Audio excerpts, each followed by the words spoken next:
오늘 아침에 저희들이 출애굽기 30장과 31장 두 장의 말씀을 읽었습니다. 계속해서 이 성막에 대한 내용이 쭉 나오고 있고요. 우리가 지금 출애굽기 20장부터 20장에 하나님의 율법을 시내산에서 모세를 통해서 받은 이후로부터 그 율법이 어떻게 시행되고 또 도덕법과 생활의법, 제사법 여러 가지 것들이 나오고 있습니다. 특히 성막에 있어서 여러 가지 기구들과 또 우리가 어제 새벽에 나눴던 그것을 다루는 제사장, 또 제사장의 옷, 그 신분에 대해서 그 내용들이 쭉 기록되고 있는데요.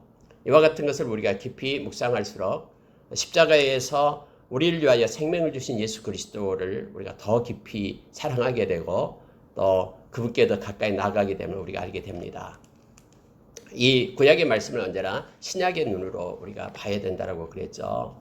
그래서 구약만 가지고 보면은 이게 우리와 아무런 상관이 없는 것 같지만은 그러나 생명을 주신 우리 주님 신약의 그런 말씀을 가지고 구약을 보면은 너무나 큰 은혜 가운데 우리가 거하게 됩니다. 여러분 오늘 또 읽은 말씀 가운데 몇 가지를 묵상하고 기도하는 시간을 갖겠습니다. 30장에 보니까는 먼저 나타나는 것이 분향할 제단, 분향단이 나옵니다. 여러분 우리가 머릿속에 우리가 성전이다 그랬잖아요. 우리 몸이. 그래서 우리 안에 있는 이렇게 지성소, 즉 우리 안에 성령님께서 내재하시면서 우리를 구원의 날까지 인도하시고 이끌어 주시죠. 그래서 이 성막 이것을 우리의 마음 가운데 있다라고 생각하면서 이걸 묵상하면 큰 은혜가 됩니다. 성경에 나타나는 거 보면은 다시 한번 보면은요. 그 성막의 그 규모가 그렇게 크지는 않습니다. 이렇게 45m 그리고 22.5m 이런 직사각형의 그러한 성막으로 되어 있죠. 울타리가 그렇게 쳐져 있죠. 그러니까 앞에 입구를 이제는 들어가면 휘장이 있고요. 휘장도 원래 이제 50규빗이 22.5m가 50규빗인데 50규빗인데 양쪽에가 15규빗, 15규빗 있고요. 그리고 가운데 20규빗이 있어서 20규빗은 이렇게 휘장을 쳐가지고 들어가게끔 그렇게 합니다. 즉 바깥과 이렇게 성막 안을 구분하는 유일한 입구죠. 그리고 거기를 통해서 예배하는 자는 안으로, 하나님께 제사하는 자는 그 안으로 들어와야 되고 그렇지 않는 자는 바깥에 있어야 되고요. 울타리를 넘어와서도 안 되고요. 다 죽음을 당하게 되죠. 그리고 딱 들어가면 가장 먼저 나타나는 게 제단입니다. 번제단이에요. 번제단은 5규빗, 5규빗에서 정사각형으로 되어 있고요. 거기서 이제 노수로 해가지고 거기서 번제를 드리는 거예요. 이렇게 하나님께 제사 드릴 때 동물들을 잡아서 거기서 다 태워서 하나님께 드리죠. 이 번제단의 불은 언제나 꺼지면 안 됩니다. 언제나 펴 있게끔 그렇게 했습니다. 그리고 앞으로 나가면은 이제 물두멍 오늘 나오는데 물두멍이 나와요. 물두멍은 그냥 세숫대와 같이 생각하면 됩니다. 뭐 구멍이 뚫어졌고 뭐 이게 아니라 물두멍 하니까 그냥 세숫대야처럼 이렇게 있어가지고 그 안에 물이 이렇게 담아져 있습니다. 제사장이 일을 할 때는요 그것에서 수조, 손과 발을 씻어야 됩니다. 그렇지 않으면 죽게 됩니다. 이 성결, 하나님께 성결, 이 제사장의 이마에 그런 금으로 뗀 이 패가 붙어 있다 했죠. 관 위에요. 여호와께 성결이에요. 언제나 거룩을 우리가 성경에서는 나타내고 있죠. 이 성막 안에 또 성소 안에서는 거룩을 해야 됩니다. 그래서 언제나 수족을 씻어야 돼요. 여기까지가 이제 뜰에 있는 것이고요. 그다음에 앞에 딱 나타나는 것은요, 이제 성막 안으로 들어가는데 성막은 세 면이 막아져 있어요. 그리고 한 면, 동쪽으로 향하는 면은 그대로 그냥 휘장이 쳐져 있습니다. 그 휘장이 쳐져 있고 성막 자체는 이쪽으로 4.5m, 이쪽으로는 14.5m에서 3대 1의 비율로 그렇게 나타나게 됩니다. 그 성막 안으로는 이제 들어가면 제사장만 들어갈 수가 있습니다. 물론 성막들에서는 레위인들도 있을 수 있고요. 도와줘서 제사장을 도와서요. 성막 안으로 들어가면은 북쪽에는 이제 떡상이 있어요. 이 성막이 동쪽을 향하고 있기 때문에요. 입구가 북쪽에는 떡상이 있고 남쪽에는 이제 이 분향이 아니라 그 등잔대가 있습니다. 7개 불을 켜게끔 그렇게 되어 있죠. 떡상에는 떡은 2줄로 6개씩 해서 안식일 날 새로운 떡을 거기다 놓고 해서 안식일 날마다 한 번씩 바꿉니다. 그리고 맞은편 남쪽에 있는 그런 불은 저녁에 켜고 아침에 끄고 하는 제사장 역할을 합니다. 낮에는 앞에 있는 그러한 휘장을 통해서 휘장을 열어서 빛이 안으로 들어오게 하고 밤에는 어두우니까 금 등불을 켜가지고 금으로 만든 한 달란트 금으로 만든 그 금단 등에서 불을 켜가지고 이제 제사장이 일을 합니다. 그리고 오늘 나와 있는 오늘 읽었던 30장에 나오는 이 분향단이 있잖아요. 분향단. 이 분향단은 어디가 있냐면은 이제 성소와 지성소 사이에 휘장으로 가려져 있습니다. 이 성소와 휘장 앞에 있는 거예요. 그러니까 성소에 있는 거예요. 그러니까 성소에는 세 가지가 있습니다. 이 지성소로 가는 그런 이 휘장 앞에 이 분향단이 있고요. 이 향을 피우는 거예요. 이것은 1규빗 되기 때문에 조그맣니다. 약 45.5cm로 해서 정사각형으로 되어 있고요. 높이는 2규빗으로 되어 있습니다. 이곳에서는 이제 제사장들이 이렇게 향을 피워야 됩니다. 이 향을 피우는 불은 앞에 있는 그런 놋재단에서 불을 가져다가 하나님이 정한 불로 그곳에서 하나님 앞에 향을 피워야 되죠. 그 얘기를 지금 30장에서 하고 있는 것입니다.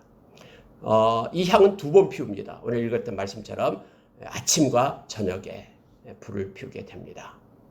그리고 그 휘장을 넘어가면 이제 그게 지성소예요. 지성소는 네모 반듯하게 4.5m, 4.5m로 되어 있죠. 그곳에는 하나밖에 없습니다. 증거계, 언약궤가 그곳에 있습니다. 대제사장이라도 그곳에는 함부로 들어가는 것이 아니라 1년에 딱 한 번 들어가게 되고요. 그곳에서 하나님이 임재해 계시고 그곳에서 하나님께서 말씀을 하십니다. 근데 여러분 예수 그리스도가 십자가에 못 박히실 때에 이 성전의 모든 휘장이 갈라졌다라고 얘기하죠. 쪼개진 겁니다. 아마 그 휘장을 얘기할 때는 지성소와 성소 사이의 휘장을 말하고 있을 겁니다. 왜냐하면 예수님께서 그렇게 히브리서 10장 19절 20절에서 자기의 육체를 쪼개서 하나님께로 이르는 살 길을 내었다라고 얘기하거든요. 다시 말하면 우리가 예수님의 보혈을 힘입고 의를 힘입고 지성소 즉 하나님의 임재가 계신 곳으로 보좌에 나가서 하나님께 예배하고 기도하고 이 제사장의 역할을 예수님 때문에 우리가 할 수 있음을 성경은 가르쳐주고 있죠. 예수님께서 그래서 이 성전의 주인이다라고 말씀하시고요. 우리가 예수님을 통해서 하나님께 나가게 됩니다. 그 전에 예수님이 오시기 전에는 모든 이스라엘 백성들이 하나님께 나가는 법이 없어요. 이스라엘 모든 백성은 반드시요 이 성막을 통해서 또는 성전을 통해서 하나님께 나가야 됐죠. 그런데 예수님이 오심으로 인하여 이제는 우리 모두가 다 제사장이 되어서 우리가 베드로전서 1장 2장 7절 그리고 2장 9절의 말씀처럼 거룩한 제사장 또 왕같은 제사장 되어서 우리가 친히 하나님 앞에 나가서 예수님을 힘입고 의를 힘입고 다 하나님께 예배드리는 그러한 제사장이 됩니다. 뭐 목사가 제사장 아니에요. 성경에서는 예수 믿는 모든 사람이 하나님 앞에 나가게 됩니다. 이러한 신약의 관점에서 이 말씀을 좀 더 보게 되면요. 우리에게 큰 은혜가 주어지게 됩니다. 자, 여러분 6절에 한번 보시기 바랍니다. 30장 6절에 보니까요. 그 제단을 증거계 위 속죄소 맞은편 곧 증거계 앞에 있는 휘장 밖에 두라. 이 말은요. 증거계 휘장이 있고 그 앞에 바로 분향단을 둬라라고 얘기합니다. 그런데 성경이 이렇게 말해요. 그 속죄소는 내가 너와 만날 곳이며 늘 하나님의 임재가 있는 곳이 바로 이 속죄소라고 얘기합니다. 그런데 7절 보십시오. 아론이 아침마다 그 위에 향기로운 향을 사르되 등불을 손질할 때에 살을 찌며 이렇게 되어 있습니다. 등불을 손질한다라는 것은요. 이 등잔대를 얘기합니다. 7개 불을 켜주는데 이제 아침에 이 불을 꺼야 되잖아요. 불을 저녁에 피우고 아침에 불을 끌 때에 앞에 분향단에다가 이 향을 피워라라고 얘기합니다.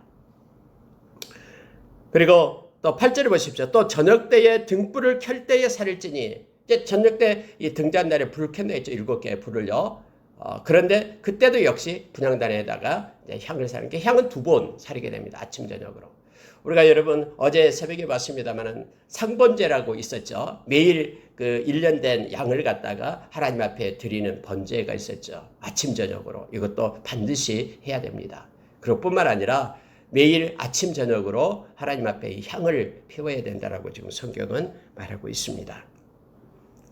자, 8절 다시 한번 볼게요. 또 저녁 때 등불을 켤 때에 살을 찌니 이 향은 너희가 대대로 여호와 앞에 끊지 못할지며 너희는 그 위에 다른 향을 사르지 말며 번제나 소제를 드리지 말며 전제의 술을 붓지 말며 해야 될 것은요. 1년에 한 번씩 이 향단 뿔을 위하여 속죄하되 속죄제의 피로 1년에 한 번씩 대대로 속죄할지니라.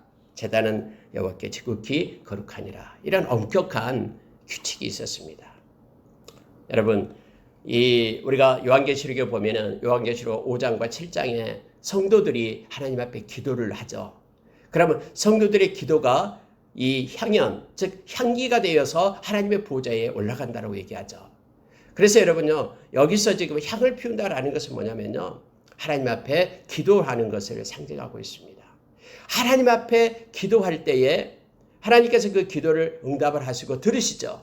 그런데 조건이 하나 있습니다. 뭐냐면은 여러분 이 분향단에는요, 특별히 어떤 이곳에서 번제를 드리거나 이곳에서 소제를 드리거나 전제에 술을 붓거나 할 수 없어요.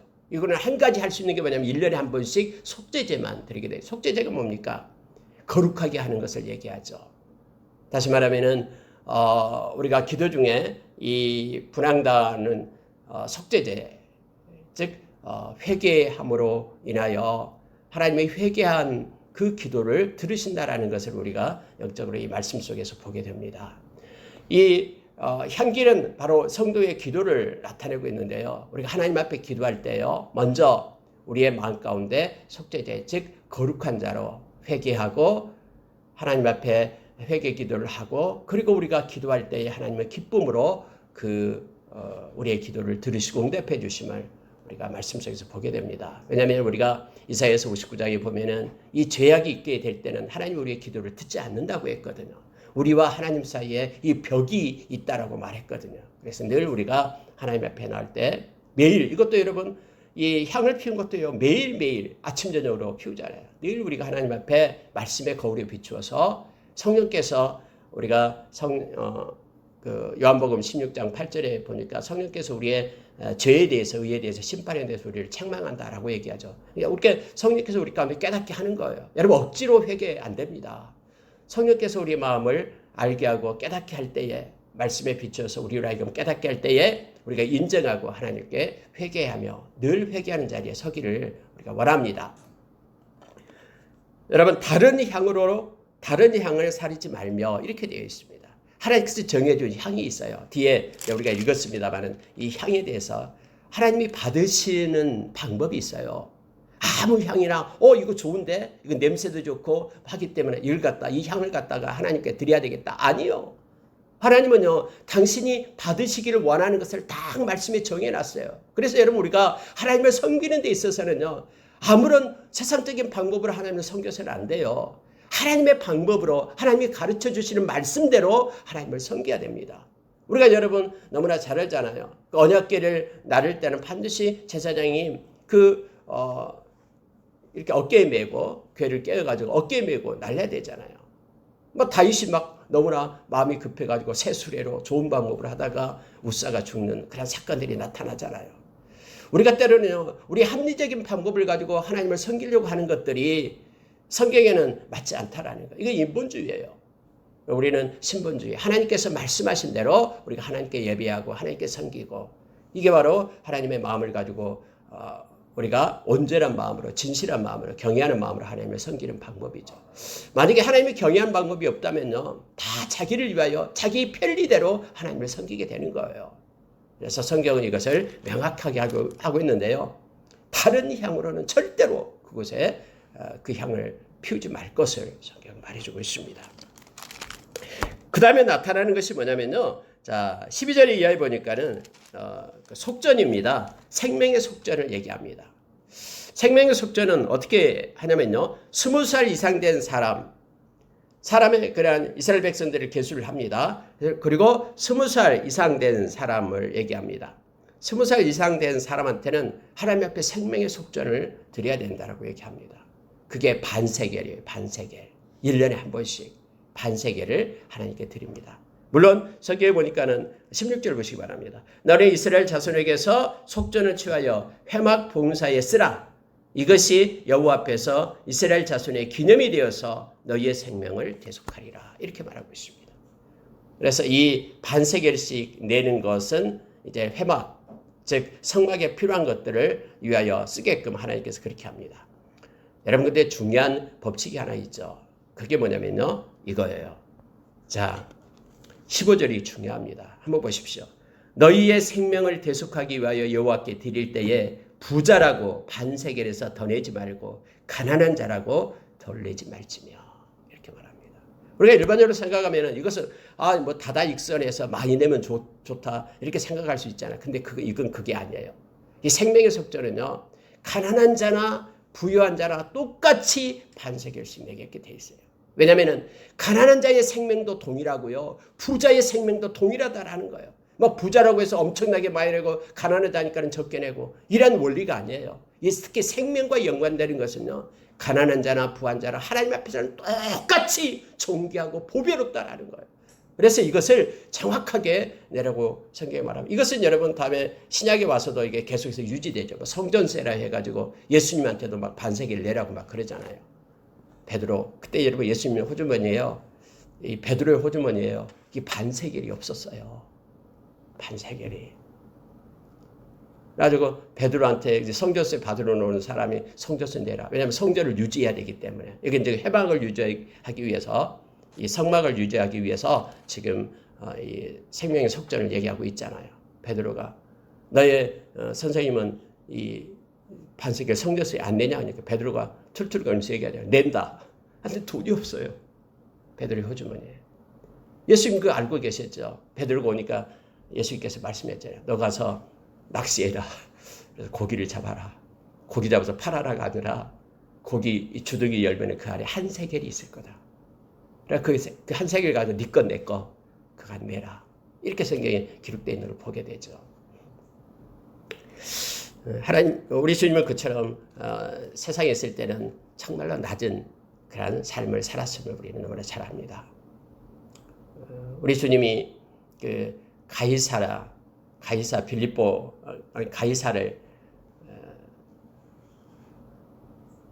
그 도시 황제의 도시를 바라보면서 그렇게 얘기하죠. 이게 바로 마태복음 16장에 나와 있는 얘기입니다. 남는 옷을 입고 다 떨어진 그런 옷을 입고 제자들과 함께 다 알아 있으면서 그런 황제의 도시를 바라보면서 세상 사람들이 나를 누구라 하더냐, 또 너희는 나를 누구라 하냐, 이 초라하게 보이는 너희 눈에 보이는 초라하게 보이는 옷을 입고 있는 나를 너희는 누구라 하느냐라고 묻는 거예요.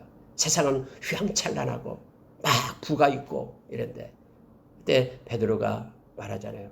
베드로전서 어디 마태복음 16장 16절에서 그렇게 말해요. 주는 그리스도시요 살아계신 하나님의 아들입니다. 그래서 그 신앙의 고백이 너무나 소중한 거예요. 근데 그 고백은 베드로 자신이 한 게 아니에요.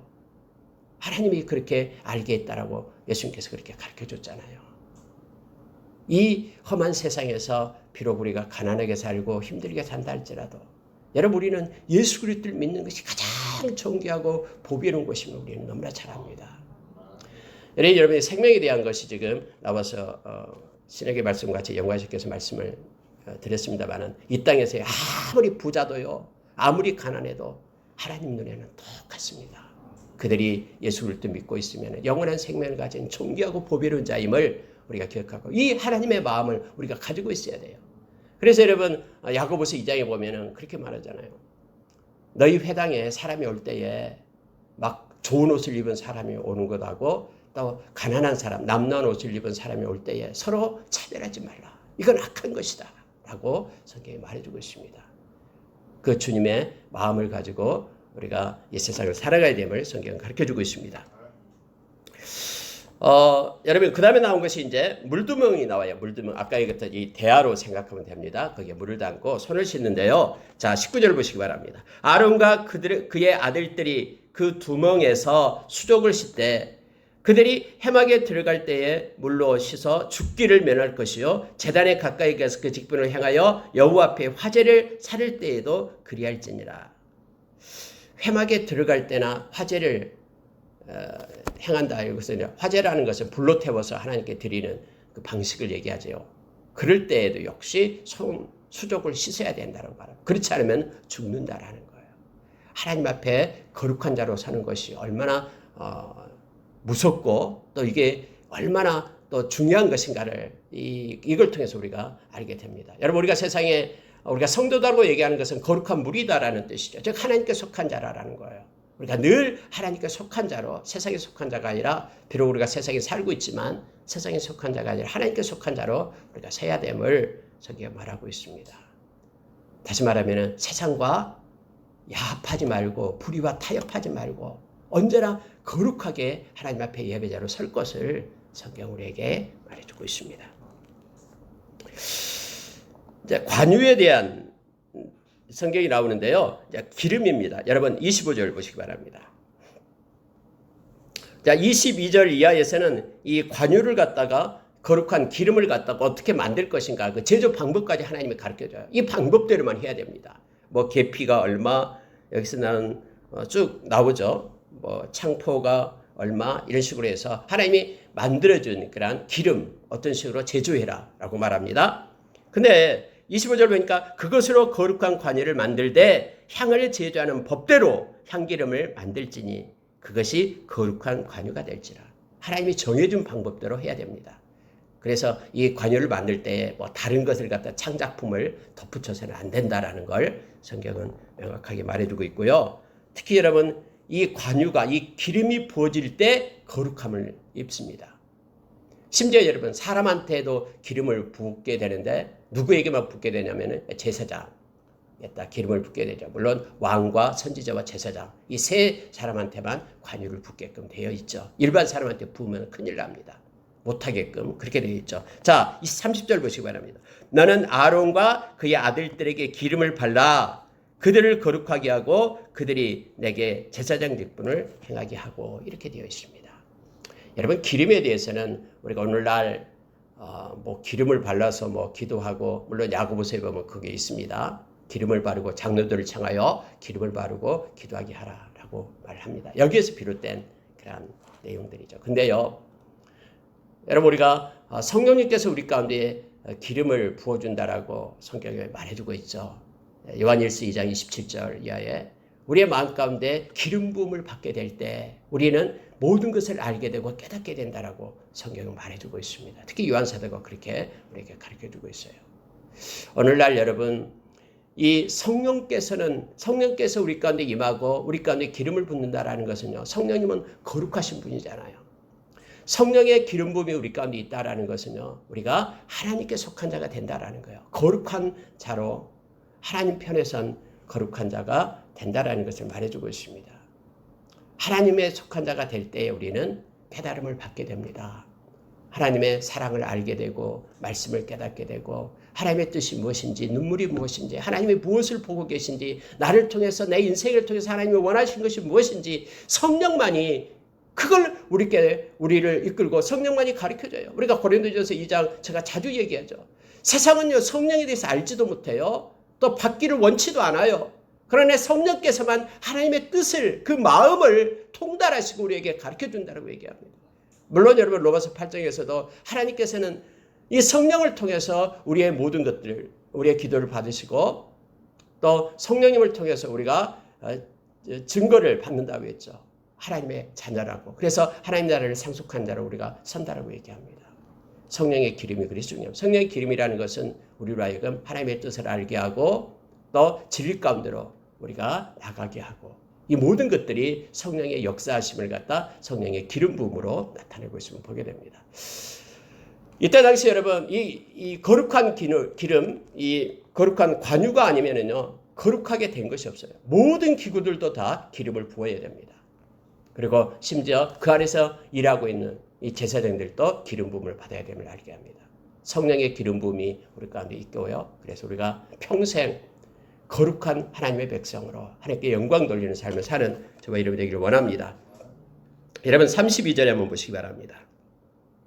31절부터 보겠습니다. 이스라엘 자손에게 말하여 이르기를 이것은 너희 대대로 내게 거룩한 관유니 사람의 몸에 붙지 말며 이 방법대로 이와 같은 것을 만들지 말라. 이는 거룩하니 너희는 거룩히 여기라. 만약에 이걸 갖다가 이 방법대로 만들거나 사용하거나 사람의 몸에 붙거나 그런 일이 있다 그러면은 그 백성은 그 사람은요.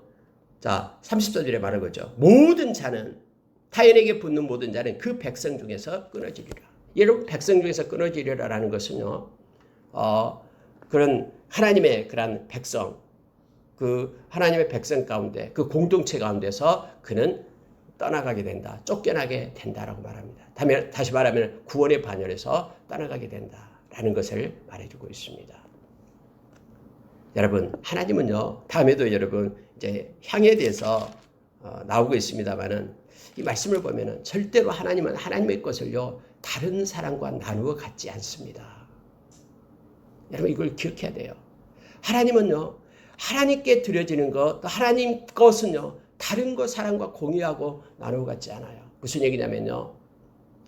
마치 성경에서 보면은 하나님과 우리 사이를 갖다 남편과 아내 사이로 얘기하잖아요. 우리가 하나님을 섬길 때요. 역시 동일한 것을 하나님은 요구하는 거예요. 우리의 99%는 하나님을 향하고 1%만 다른 것을 향하고 이것을 하나님은 용납하지 않아요. 하나님은 전적으로 온전한 것을 원하시는 거예요. 하나님께 정해진 것, 하나님께 속한 것은요. 하나님이 절대로 다른 것과 버리지 않고 타협하지 않습니다. 여러분과 저가 하나님의 소유예요. 하나님께서 핏값으로 산, 예수님이 핏값으로 산 하나님의 것이에요. 하나님의 것을 하나님은 절대로 다른 것과 이렇게 나누지 않아요. 여러분, 저와 여러분이 하나님의 것이 되었으면요. 하나님의 그 온전한 하나님의 거예요. 하나님은 우리를 절대로 어디에 팔아먹거나 또 우리를 갖다가 다른데 내두거나 또 누구한테 내주거나 악한 자에게 보내거나 절대 그러지 않습니다. 하나님은 끝까지 우리를 지켜내요. 하나님의 것이기 때문에요. 여러분 우리가 이 하나님의 사랑을 우리가 기억하기를 원합니다. 그래야 로마서 8장 30절 이하에서 그 하나님의 사랑에 대해서 우리에게 너무너무나 세상의 어떤 것으로도 그 사랑 끊을 수 없다고 말하는 것은요. 우리를 존귀하고 보배롭게 너무나 온전하게 사랑하시는 그 하나님을 우리가 알게 됩니다. 이사야 43장에도 계속해서 그 말씀을 하고 계시죠. 그래서 우리도 역시 하나님을 사랑하되 온전한 사랑, 진실한 사랑, 하나님을 경외하는 그런 섬김이 우리 가운데 있기를 원합니다. 자, 여러분, 이제 향을 만듭니다. 이제 향을 피워야 돼요. 아까 분향할 때 하루에 2번씩 분향한다 했죠. 향을 만드는데도요. 자, 34절 보면은 이 세 가지 향을 가지고 소합향, 나감향, 풍자향 이걸 가지고 유황을 섞어서 같은 분량들을 해서 향을 만들어요. 자, 35절 보십시오. 이것으로 향을 만들되 향 만드는 법대로 만들고 그것에 소금을 쳐서 성결하게 하고 이렇게 되어 있습니다. 여러분 소금은 일반적으로 부패를 방지하는 것이 소금이잖아요. 여기에 나온 그 향들도 역시 썩지 않고 부패되지 않도록 소금을 거기에 집어넣습니다. 상징적으로 또 소금은 특별한 어떤 언약의 불변함을 나타낼 때 말하고 있죠. 우리가 특히 향을 피운다라는 것은 아까 분향한다라는 것을 하나님께 기도하는 것과 서로 의미를 갖다 같이 하고 있는 것입니다. 여러분 우리가 기도하는 거요 소멸되지 않습니다. 그 기도는요 하나님의 때에 성취되는 거예요. 여러분 만약에 우리가 우리 자녀 자손을 놓고 계속해서 기도했다 그러면요 우리는 비록 하나님께서 불러서 우리가 하나님 나라에 가겠죠. 그런데 우리 기도는 아직까지 살아있는 거예요. 그리고 그 시대에 200년 300년 후에 하나님의 때에 그 기도가 성취되는 거예요.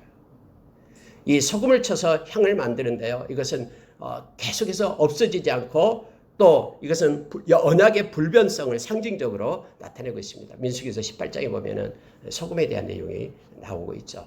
이 향에 소금을 쳐서 그렇게 나타낼 것을 말하고 있습니다. 자, 여러분 36절을 보십시오. 이 향 얼마를 곱게 찌어 내가 너와 만날 회막 안 증거기 앞에 두라. 이 향은 너희에게 지극히 거룩하니라. 자, 37절요. 네가 여호와를 위하여 만들 향은 거룩한 것이니 너희를 위하여는 그 방법대로 만들지 말라. 하나님이 정한 방법으로 너희를 위해서는 만들지 말라라고 얘기합니다. 냄새를 맡으려고 이 같은 것을 만드는 모든 자는 그 백성 중에서 끊어지리라 라고 말하죠. 그것이 하나님께만 향기가 될 걸. 하나님께 거룩한 것은요. 사람에게 공유하지 않는다라는 것을 다시 한번 기름도 그렇고요. 이 향도 그렇다라는 걸 성경은 우리에게 말해주고 있습니다. 여러분 31장으로 내려가면은요. 31장 보면은요. 이와 같이 하나님께서 모세에게 보여줬던 또 자세하게 가르쳐줬던 대로 이제 누군가가 만들어야 되잖아요. 그냥 뭐 하늘에서 뚝딱 떨어진 게 아니잖아요. 하나님이 만들어준 게 아니고요. 그래서 여러분 만들 사람을 이제 성경에 나오는데 두 사람이 나와요. 부살렐과 오홀리압을 그 두 사람을 통해서 이제 모든 기구들이 만들어지게 되는데요. 성경은 참 이렇게 되어 있어요. 보십시오. 2절이 보십시오. 내가 유다 지파 홀의 손자여 우리의 아들인 부살레를 지명하여 부르고 여러분 내가 부살레를 부른다라고 얘기합니다. 모세가 정한 게 아니에요. 이 기구를 만들 사람은 하나님께서 여기서 부살레를 지명하여 불렀다라고 얘기합니다. 그런데 여러분 보십시오. 하나님이 그 사람을 불러서요. 부살레를 불러가지고 하나님의 영을 그에게 충만하게 하여 그 주체가 하나님이라는 거예요. 성령을 그에게 주어가지고 지혜와 총명과 지식과 여러 가지 재주로 정교한 일을 연구하여 금과 은과 노수로 만들게 하며 여러분 하나님은요. 하나님께서 부르시면요. 하나님께서 책임을 지십니다. 이걸 우리가 기억해야 돼요. 우리는 능력이 없고 어떻게 이 험한 세상에 우리가 믿음을 지켜내고 그럴까? 여러분 걱정하지 마십시오. 하나님이 부르시고 하나님의 은혜를 입히면요. 우리의 힘으로 절대 못해요. 그러나 하나님께서 주시는 지혜와 성령의 인도하심으로 인하여 우리는 행할 수 있습니다. 여러분 우리가 잘 아는 데살로니가전서 5장 24절 제가 좋아하는 성경 구절입니다. 5장 24절요. 부르신 이는 미쁘시니 그가 또한 이루시리라 라고 말합니다. 우리를 부르신 하나님은 미쁘셔요. 신실하셔요. 다 믿을 수 있어요. 미쁘시다. 에메트죠. 성실하셔요. 그래서 그가 또한 이루어 가십니다. 그 주님을 믿고 우리가 우리 남은 생 믿음을 따라서 살아가는 저와 여러분 되기를 원합니다. 근데 여러분 4절을 다시 한번 묵상해 보십시오. 정교한 일을 연구하여 은과 금과 노수로 만들게 하며 여러분 하나님께서 함께 하겠다라는 뜻에는 뭐까지 있냐면요. 연구하는 것까지 있다라는 거예요. 우리가 생각하면 연구한다 그러면은 그냥 부살렐이 막 머리를 써서 연구하는 거잖아요. 근데 이 연구하는 것까지 누가 간섭하는 거예요? 하나님이 간섭한다라는 거예요. 여러분 내가 막 머리를 써서 연구하는 것도 내가 하는 것이 아니라 내가 생각나게 하고 연구하게 하고 지혜가 생기게 하는 그 모든 능력도 내가 하겠다라고 말하는 거예요. 하나님이. 그래서 여러분 우리가 막 노력해서 하나님이 그렇게 다음에 성경에 얘기하죠. 내 손에 능력을 주신 분도 하나님이다라는 거예요. 우리가 막 뭔가 열심히 땀 흘리고 했으니까 내가 했다. 하나님이 한 것이 아니다라고 말하는 사람이 있는데 그게 아니에요. 우리의 손에 능력을 공급하시는 이도 하나님이고요. 우리의 머릿속에 연구할 수 있는 능력을 주시는 분도 하나님이다라는 것을 지금 성경은 말해주고 있어요. 내가 그를 연구하게 하겠다. 이렇게 지금 성경에 기록되어 있는 것입니다. 그래서 우리는 절대로 교만해서는 안 된다라는 거예요. 뭔가 일을 이루고 뭔가 막 엄청난 것을 발명하고 하면은 마치 자기의 머릿속에서 나온 것처럼 그렇게 얘기하지만 그게 아니에요. 하나님께서 연구하여 하게끔 하는 거예요. 나는 아무 연구도 안 했는데 하나님이 싹싹 뭔가를 줘가지고 했다라는 게 아니에요. 그가 어떻게 하면 이것을 만들 수 있을까? 이 방법들을 어떻게 만들 수 있을까? 그 연구할 수 있는 능력도 하나님이 주신다라고 지금 말하고 있습니다. 그래서 우리는 온전히 하나님께 감사할 것밖에 없음을 성경은 말해주고 있습니다. 여러분 오홀리압을 말하는데 6절에 보십시오. 내가 또 단지파 아이사막의 아들 오홀리압을 세워 그와 함께하여 지혜로운 마음이 있는 모든 자에게 내가 지혜를 주어 그들이 내가 네게 명령한 것을 다 만들게 할지니.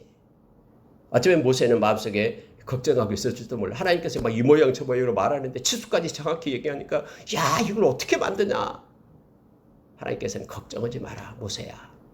내가 부살레를 부르고 오홀리압을 또 그의 동역자로 붙여주겠다. 이렇게 말합니다. 여러분 우리가 기도할 때 특히 하나님 이 땅에 살아갈 때에 신실한 동역자를 주십시오. 기도의 동역자를 주시고 그리고 믿음의 동역자 하나님의 일에 서로 협력하게 할 수 있는 동역자를 주십시오라고 기도하기를 원합니다. 특히 우리 자녀를 위한 기도도 이 기도를 해야 됩니다. 하나님 우리 자녀에게 신실한 동역자를 주십시오. 여러분 우리가 사도행전도 보고 이미 신학을 봤습니다마는요. 바울 사도가 하나님의 사역을 감당할 때 하나님께서는 무수히 많은 신실한 동역자들을 그와 함께하게 했습니다. 그리고 그들을 통해서 함께 연합하여 하나님께 영광 돌리겠어요.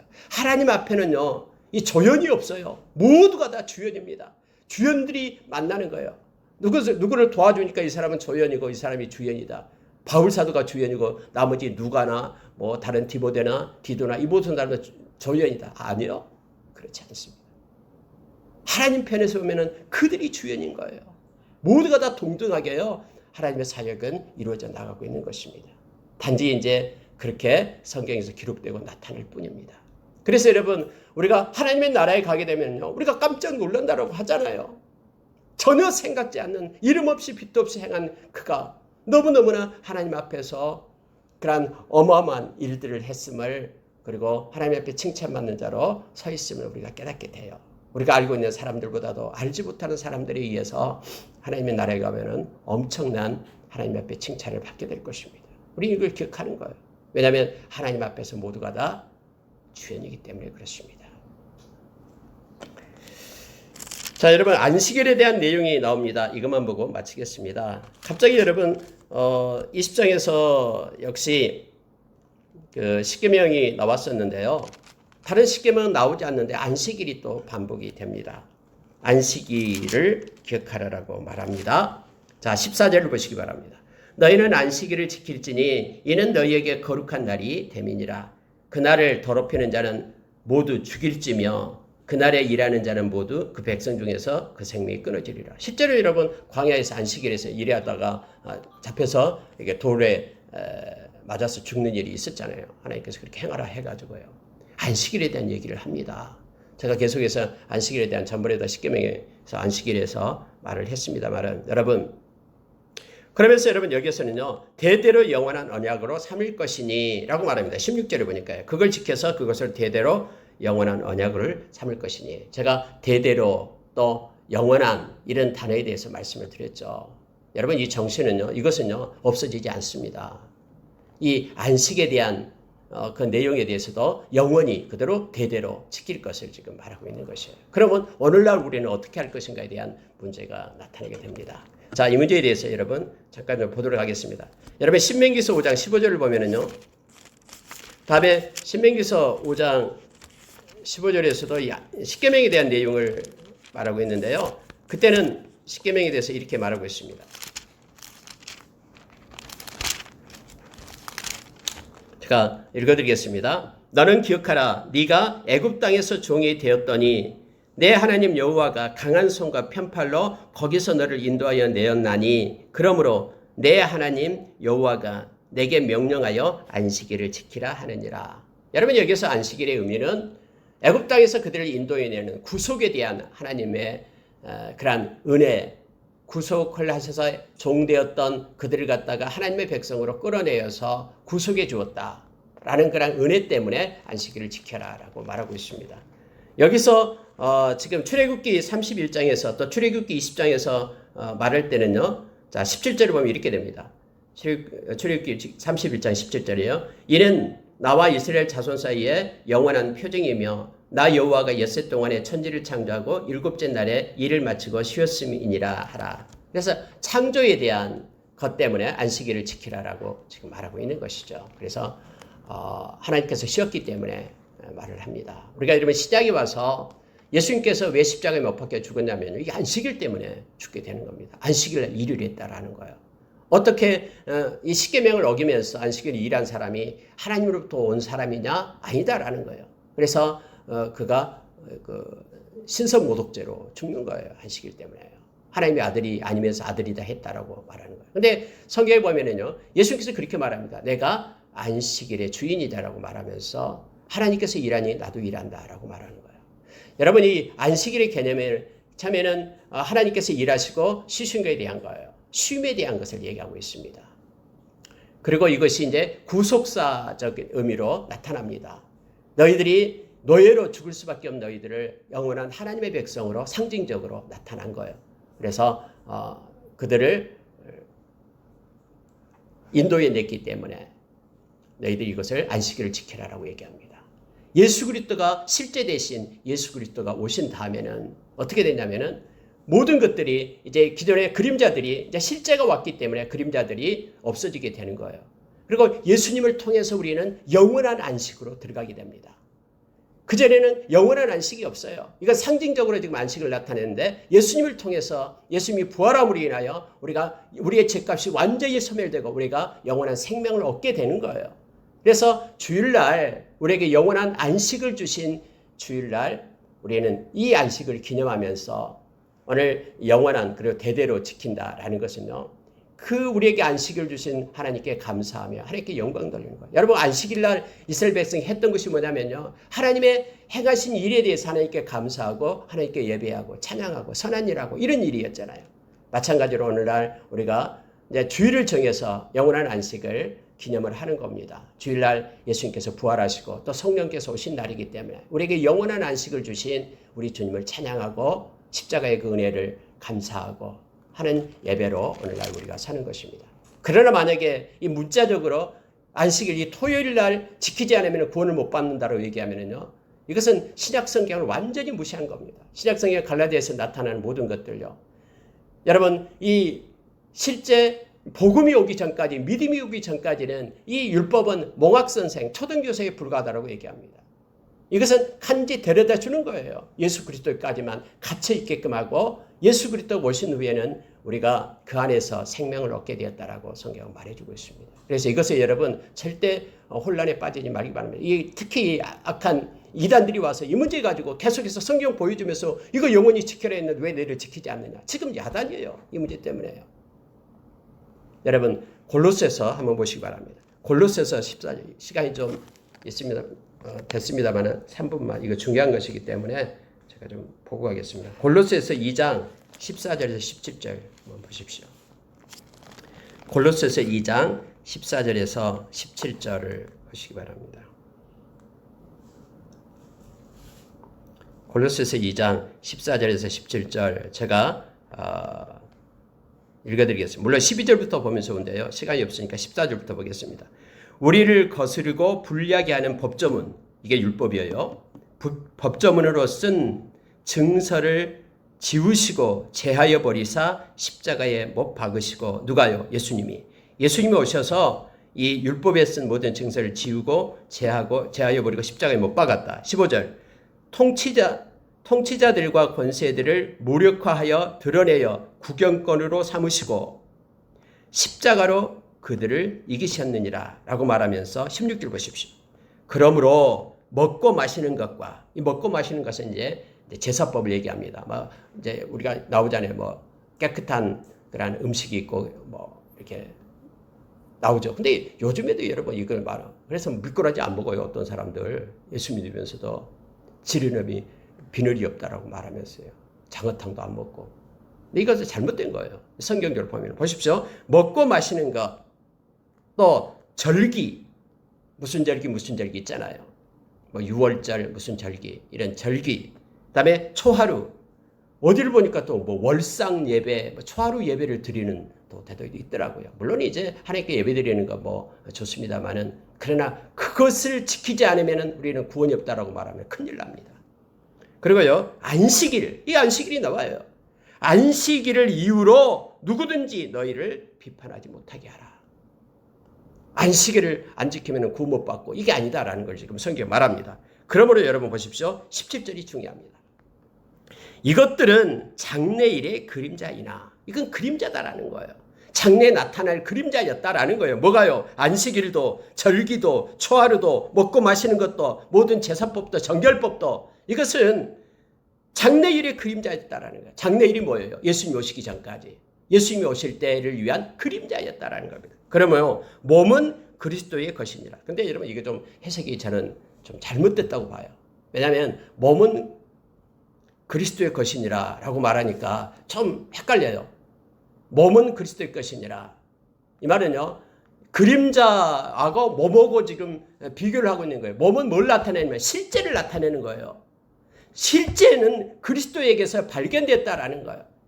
다시 말하면 실제 대신 그리스도가 오시기 전까지 위에서 나타난 모든 것들은 다 그림자였다라는 거예요. 장래일 예수님이 오실 때 예수님에 의한 장래의 그림자였고 예수님이 실제가 오시기 때문에 이제는 예수 그리스도를 통해서 우리가 안식을 누리고 위에서 있는 모든 의미들을 예수님을 통해서 우리가 성취되었다. 그래서 율법의 성취가 예수님으로부터 온다라는 거예요. 여러분 NIV만 받아요. 이렇게 돼 있어요. 이 몸을 갖다가 바디를 안 써요.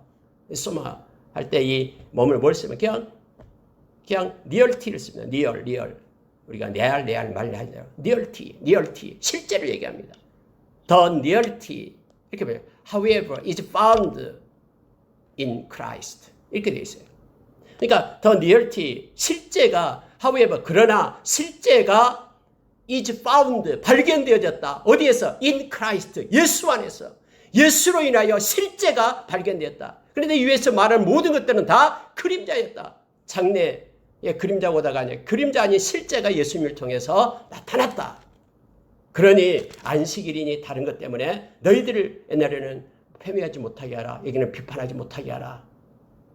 그것 때문에 너희들의 믿음을 흔들게 하는 데가 악한 자들이 있는데 그것 때문에 흔들리지 말라라고 지금 성경이 말해주고 있는 것입니다.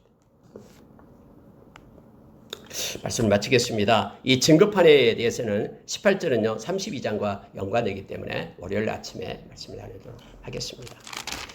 오늘 우리가 특히 말씀 가운데요 하나님의 것은 하나님이 절대로 포기하지 않습니다. 저와 여러분이 하나님의 거예요. 향을 만드는 방법 그리고 기름을 만드는 관유를 만드는 방법은요 절대로 사람한테 그걸 사용하게끔 허락을 안 합니다. 우리가 하나님 앞에 온전한 마음으로 하나님을 섬기는 자 되기를 원합니다. 다른 것과 우리가 짝해서는 안 됩니다. 특히 남편과 아내 사이와 이 관계를 우리가 생각하면 하나님을 섬기는 방법이 어떤 것인가를 우리가 기억해야 됩니다. 아내를 갖다 다른 사람과 공유한다. 말도 안 되죠. 요즘에 여러분들이 악한 이들이요 지금 나타나요. 정말로 이것은 성경적이지 않습니다. 가정을 파괴하는 방법이죠. 악한 이들이에요. 우리가 하나님을 섬기는데도 우리의 마음, 쪽마음이 아니라 온전한 마음으로 하나님 앞에 나가야 됨을 알게 합니다. 그리고 하나님은 우리를 끝까지 책임질 것입니다. 우리를 부르신 이는 미쁘시니 그가 또한 우리를 지켜냅니다. 그러니 여러분 걱정하지 마시고요. 우리가 말씀을 따라서 끝까지 믿음의 길을 가는 저와 여러분 되기를 원합니다. 기도하겠습니다.